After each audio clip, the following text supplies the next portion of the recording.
So you've got the DJI Action 4 and you want to figure out the best settings. This is the video for you, the DJI Action 4 Settings Showdown. Hey, traveling on, back with another video. Thank you so much for checking out the channel. I appreciate you giving me a part of your day. Is it gonna be that mighty motion blur, or that speedy shutter, or maybe that darn tootin' auto? May the best settings in the West prove their weight in gold. Yeehaw! Now I want y'all to stick around to the end of the video because we are gonna try to prove that maybe, just in fact, that the Action 4 might be the most versatile camera, even above the Pocket 3. So stay tuned. All right, so I wanted to show for settings, we're gonna do 4K 16:9 at 60 frames per second with horizon balancing because we don't have it on a gimbal. And then I'll show you here, we're going to have it in complete non-pro mode. This is complete auto. The only thing I'm doing different is the custom setting of -2 sharpness and -1 noise reduction. Okay, well this is the 4K 60 complete auto settings. We're just gonna walk a little bit here, not too far, but I wanted to get a decent idea. I think one of the biggest issues with the Action right now is the issue with micro jitters. So we will find out with this complete auto settings how this handles. I am using the DJI Adventure Combo selfie stick that came with the Action 4. All right, so now we are in selfie mode. This is again complete auto. So just curious, like how is it exposing my face? We're gonna do a D-Log M as well when we dial in some of the settings. But how is this looking for the auto settings? Very curious. Okay, and then the next setting we're gonna do is we are going to do the high shutter speed. And so with that, what we're gonna do is we still have it on 4K 60 horizon balancing. And we'll look here, we have it on auto exposure -0.3 EV. We've got an ISO of 100 to 3200. And then if you look here, we have it set on the high shutter speed, 1/200 and 1/8000. So let's see how the high shutter speed compares to the auto and then the perfect motion blur. So that is the high shutter speed setting.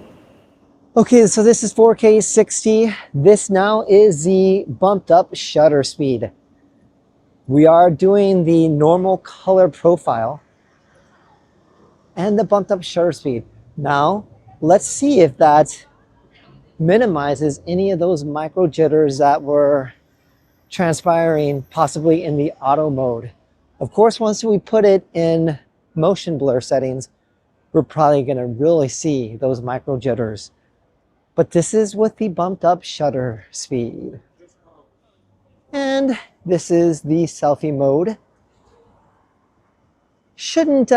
Should be about the same exposure with the normal color profile. I know that there's an issue with the Pocket 3 with exposure with the auto versus the D-Log M. As a curiosity, when we get over here, the sun is now directly behind me. This is normal color profile. So yeah, I'm going to chime in here again as I usually do on these comparisons. And I have to say that I'm really surprised at how well both the complete auto mode and the bumped up shutter speed is doing in these two comparisons. I'm sure the complete auto mode is really bumping up that shutter speed automatically. But yeah, I mean, this looks really good. Um, Yeah, if you look at it, it looks like the auto is doing a little bit more on the saturation, bumping up the saturation a bit. You can see in my face, it's also kind of making it look a little bad.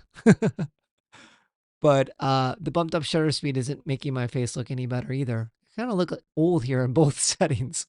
But yeah, that's a pretty good non-micro jitters. All right, this is the bumped up shutter speed still. But this time we are in the D log M. Once again, it's probably going to do a decent job with the micro jitters. Of course, you're not going to be able to get this when you do. You're not going to be able to. You're not going to be able to get these settings at nighttime because it is going to be a little bit too many micro jitters because of the electronic stabilization. All right, so we are in selfie mode here with the D log M, and we will see how if there is any variation between the exposure, especially with the sun behind me, and we will check and see if that's gonna make any type of difference with the Action 4.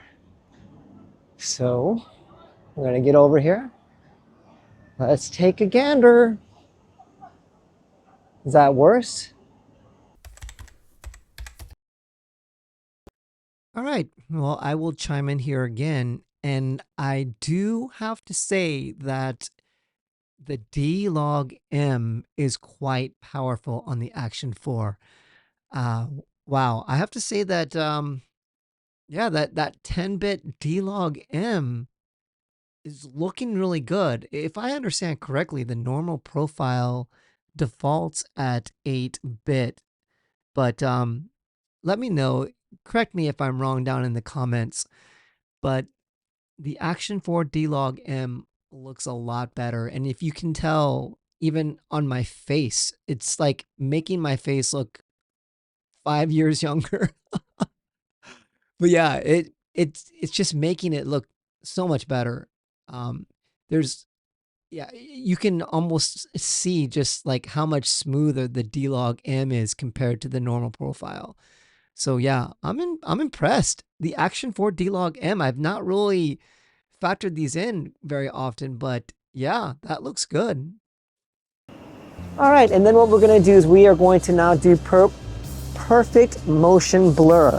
So with perfect motion blur, we do want to slap on the, I think we're gonna put a 16 ND filter.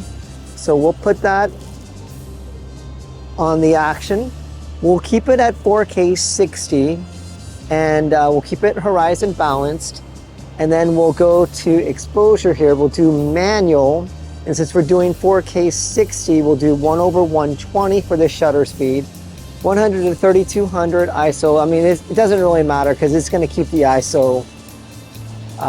We're going to try to stay in the sun here. But this is complete manual mode. Now what we are going to do, we're going to change. Well, actually, we'll do two things. We'll do the normal color profile for one. And then we're gonna do, this is a normal color profile. And then what we're also gonna do is we are going to do the D-Log M setting. Okay, now we got the motion blur. Let's see how this does. We've got the perfect 180 shutter rule, 4K 60 with a 1/120, and we've got an ND16. Now, even though we've got perfect motion blur, I'm sure we do not have perfect stability. How is this looking? This is also normal color profile. I don't know if I mentioned that already. Let's switch it over to selfie mode. Here is selfie mode. How is this looking? I think people are very curious, like why I keep walking back and forth. But the Action 4 is a really easy camera to vlog with, I'll tell you that for sure. All right, we'll get over here with the sun behind my back. How is that looking in normal color profile? All right, now we're just doing perfect motion blur again. This time we're doing D log M. Of course, I will color grade slightly the D log M color profile.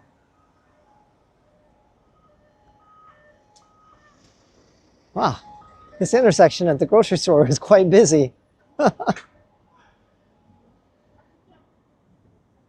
right, let's switch it to selfie mode.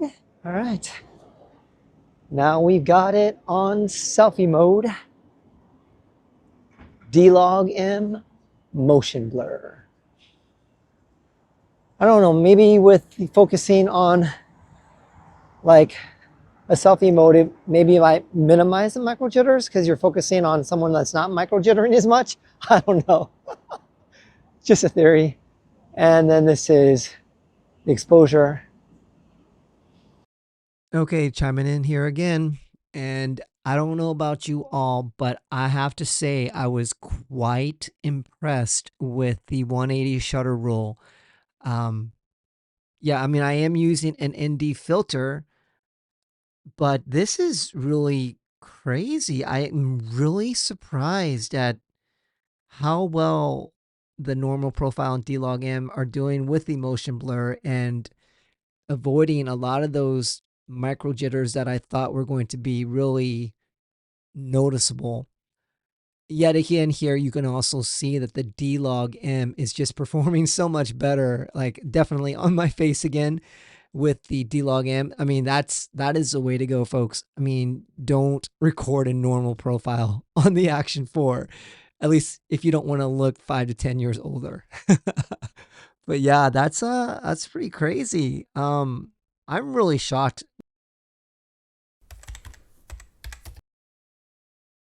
Okay, folks, now we've got the DJI Action 4 attached to the iSteady 4 Pro, but you might also see a wider angle because I don't have to incorporate horizon balancing, and you get that perfect motion blur. And another bonus is that you don't have to attach a microphone adapter to the Action 4. You still get the crisp audio because of the DJI Mic 2 attached to it. So that is a really cool benefit. And the reason why I mention, let's switch to selfie mode. Now, the reason why I mentioned this could be possibly the most versatile camera, even over the Pocket 3, is because of the fact that when you want the perfect stabilization, you can get that aside from trying to manipulate all the dialed in settings for the Action 4, you can get that perfect stabilization if you have something like this gimbal that's made for action cameras. And I think with the fact that it's waterproof, if you don't have the ability to buy both the Pocket 3 and the Action 4, you kind of get the best of both worlds when you've got the DJI Action 4 attached to a gimbal. Honestly, this gimbal is pretty light. It's still a small form factor, not as small as the Pocket 3, but nevertheless, it is a nice option to have to get that perfect stabilization and not lose the perfect motion blur. So I don't know, folks, I think that's a pretty big, versatile game changer for the Action 4. If you're thinking about the Pocket 3 versus the Action 4, yes, the Pocket 3 is going to get you better. It's going to get you better video quality. But if you only have the option to buy one of the two, and you want that versatility with waterproof, weatherproof, etc., this is not a bad option to go. So I hope this video kind of gave you a little bit of an understanding just how versatile the Action 4 is and maybe the best settings for you. Thank you so much for checking out the video. Please like and subscribe, hit that notification bell for future videos. And if you got a little bit of time, check out this video. In the meantime, stay safe, God bless. Peace.